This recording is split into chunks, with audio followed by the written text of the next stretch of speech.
So you just bought a new hard drive or a solid state drive. You put it in, you install it. Everything looks great when it comes to physically doing it. But then you log into your Windows operating system and then you realize there's nothing there. Where is the D or E or F drive that I just installed? It's not there. It's non-existent. And this is one of those main issues that people come across when it comes to installing these type of drives. This is specifically related to space allocation, and I will show you exactly how to do this.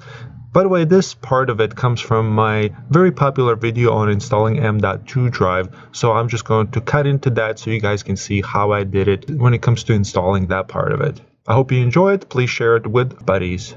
So with the hardware installed itself and with the computer turned on, what is the first thing we're going to check? Well, obviously we're going to check to see if our drive shows up. As you may have noticed, my computer here has 2 drives installed. And to see if the third one is installed, we're going to go to this PC.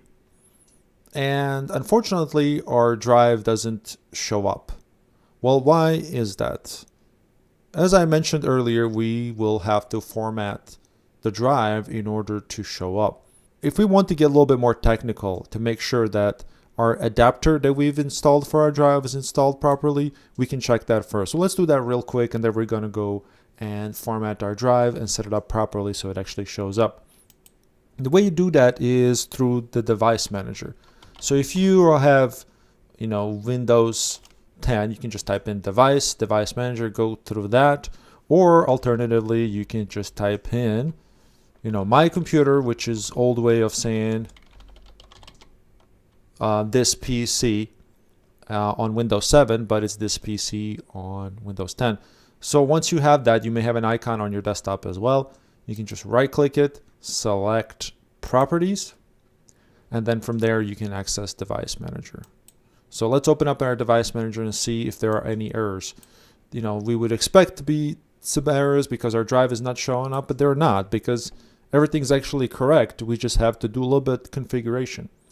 So in order to see if our NVAM driver controller has been installed, we're going to go to storage controllers. We're going to expand that to see.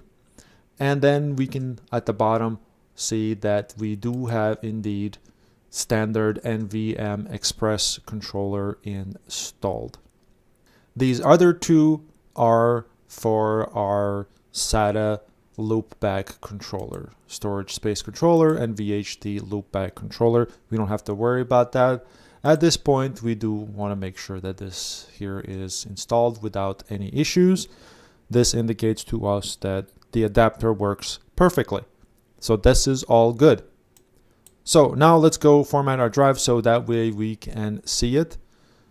The one way to do that is through our manage options, and this is fine again with this PC or my computer, and then going to right click it, and then we're going to manage our storage from there.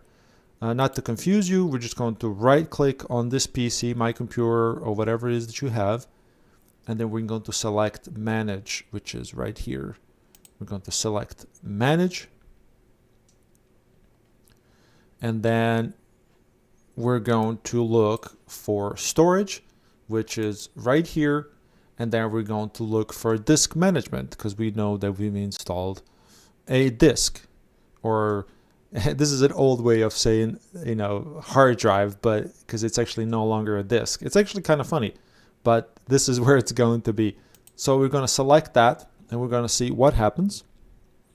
And the system has found our drive immediately, and it's asking us what kind of style of partition do we want.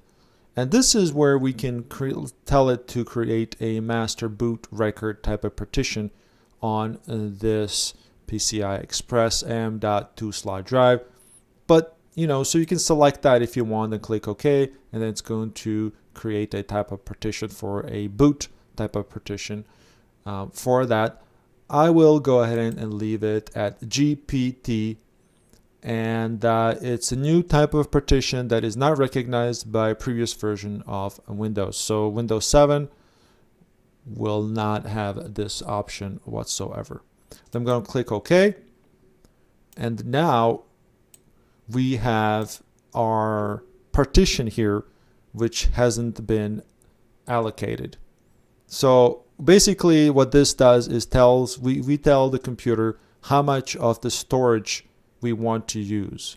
Because if we go back here to our computer here, we can still see, I'm going to refresh this, it's still not showing up because all it is just a partition. It hasn't been allocated in the sense where we need to tell the computer how much of it do we want to use. And we want to use all of it. Why not? Why would we want to not use all of it?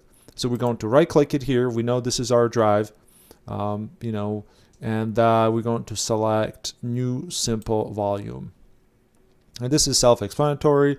We're just going to click next on this wizard. We're going to leave it at default, and we're just going to click next again. Here you can change the letter if you really want to. I will change it. I will just leave it at E to make it simple.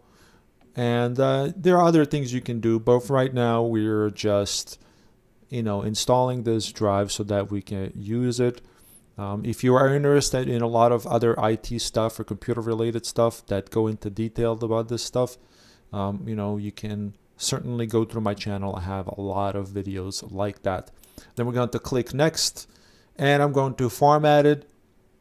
I'm going to leave it NTFS, because it's internal. We're not going to use anything else. So leave everything at default. You can label it as something else. In my case, I'm going to be using this as a scratch drive for my video editor because it's fast.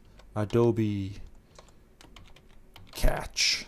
So I'm going to call it that, and I'm going to perform a quick format. And I'm going to click next and then finish just to confirm that everything is what I want. And as you can see, it appeared immediately here. And now we're going to go inside of it. So every time you, partition a drive and then after you format it, it actually is less of actual storage, if you will. You guys probably know this already. If a drive is 256 gigabytes after you format it, it actually goes down to 232. There's an explanation of that. Anyways, I'm not going to bug you about the technical aspects of this. We're just going to see how fast it is.